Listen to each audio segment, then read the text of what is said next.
Assalamu alaikum everyone. I am Shanur Ahmed Aman. I am here with my team to discuss second phase of our discrete project. I Ikram will begin.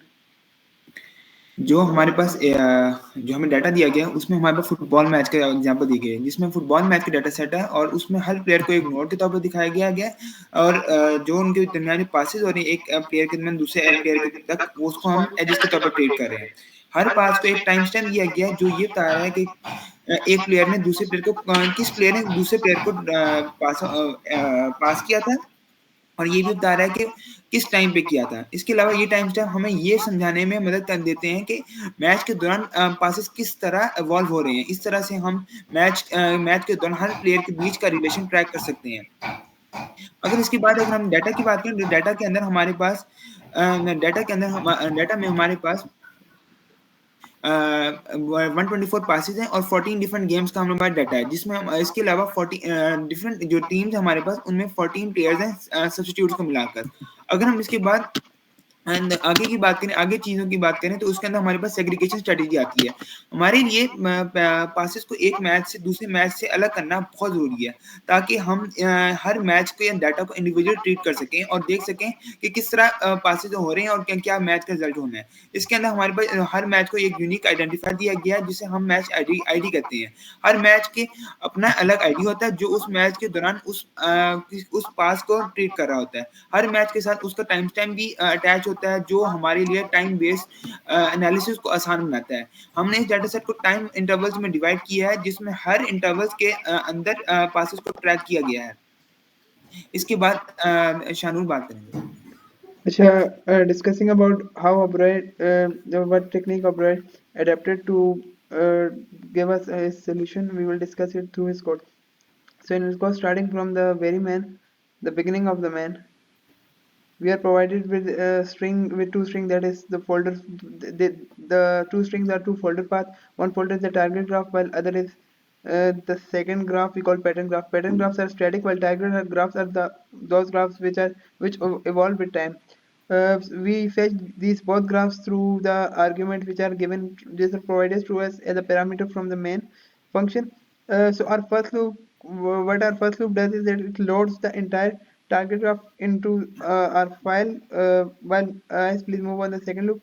The second loop loads pattern graphs into our folder. Now discussing about the solution, let's move a bit further in the code. We can see that the Oberoi has uses tree data structure, tree node structure to construct his graphs. Obviously that tree structure uses links, so the graphs are connected with each other as discussed earlier. We have to establish the edges.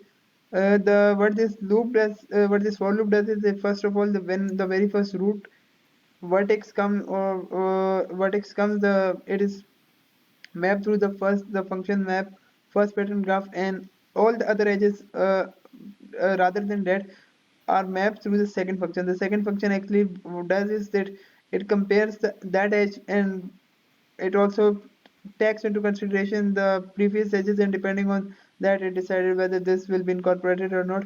In the end, the NB solution is equal to get path root. It does is that it displays all the solutions we have got through the Oberoi code. Now Mohammed Abdullah will discuss further. तो मैं आप लोगों को अपने project की working के बारे में बताऊंगा। तो हमारे प्रोजेक्ट में प्लेयर को वर्टिसेस और उनके दरमियान जो पासेस हैं उनको एजेस से रिप्रेजेंट किया गया है। तो इस तरह हमारे पास एक फुटबॉल मैच का एक ग्राफ बन जाएगा जिसके अंदर प्लेयर और उनके दरमियान के इंटरेक्शन को रिप्रेजेंट किया जाएगा। हमारे पास टोटल 14 मैचेस का डाटा गिवन है जो एक CSV फाइल में है। तो सबसे पहले हमारा काम है कि हम उन 14 मैचेस को सेपरेट करके इंडिविजुअली स्टोर करें। तो डाटा सेग्रीगेशन होगी। इसमें हम सबसे पहले CSV फाइल को प्रोसेस करेंगे और उसके अंदर से हर मैच का डाटा इंडिविजुअली सेपरेट करेंगे और उनको सेपरेट फाइल में प्लेयर और उनके पासेस की इंफॉर्मेशन को स्टोर कर देंगे। ये स्टेप काफ़ी इंपॉर्टेंट है आगे एनालाइज और उसको यूज़ करने के लिए। अगला जो हमारा स्टेप है वो सब ग्राफ आइडेंटिफिकेशन है। इसमें हर एक मैच का एक सेपरेट ग्राफ बन जाएगा। इसके बाद हम एक सब ग्राफ लेंगे जो कोई एक स्पेसिफिक सिनेरियो होगा, जैसे कि हम ले सकते हैं कोई एक स्पेसिफिक पास है या कोई गोल स्कोरिंग का इवेंट है। उसको हम ओबीरो कोड के अंदर भेजेंगे। वो ओबीरो कोड जो होता है वो सब ग्राफ आइसोमॉर्फिज्म चेक करता है। तो वो चेक करेगा कि जो हमारी ओरिजिनल मैच का ग्राफ है और जो सब ग्राफ है क्या वो वहीं से है या वो किसी और मैच से। अगर ये हमें सक्सेसफुली बता देगा पैटर्न आइडेंटिफाई करके। इससे हमें ये फ़ायदा होता है कि इससे हमें ये पता चलेगा उनकी स्ट्रैटेजीज़ और उनकी स्कोरिंग के इवेंट और पैटर्न, इसको हम आगे यूज़ करके अगली फ्यूचर गेम्स में यूज़ करके हम फ़ायदा हासिल कर सकते हैं। ओके, ये हमारा प्रोजेक्ट था। ये जो फाइल हम CSV आपके साथ शो की जा रही है, इसमें हमने कोशिश की थी कि अब हमने बेसिकली करना ये था कि 14 गेम्स जो थी ये हमने एक्सट्रैक्ट करनी थी उस CSV फाइल से, जो कि हमने कोशिश करने की कोशिश की। अभी हमने उसको मैच आईडी के हवाले से सॉर्ट किया था, लेकिन अभी हमने उसको टाइम के हवाले से सॉर्ट करना था, और फिर इस एक CSV फाइल को हमने 14 डिफरेंट CSV फाइल्स में कन्वर्ट करना था, ताकि हम ऑब्रॉय के कोड को फर्दर दे सकते। बिकॉज ऑफ द फैक्ट हमने लेट स्टार्ट किया, तो हम ये चीज़ें नहीं कर सके, जिसकी वजह से हमारा कोड भी इनकम्प्लीट रहा, जिसको हम नहीं सबमिट कर सके। यही हमारी प्रोग्रेस थी इस प्रोजेक्ट में, जो कि हमने डिस्कस कर दिया है। Thank you.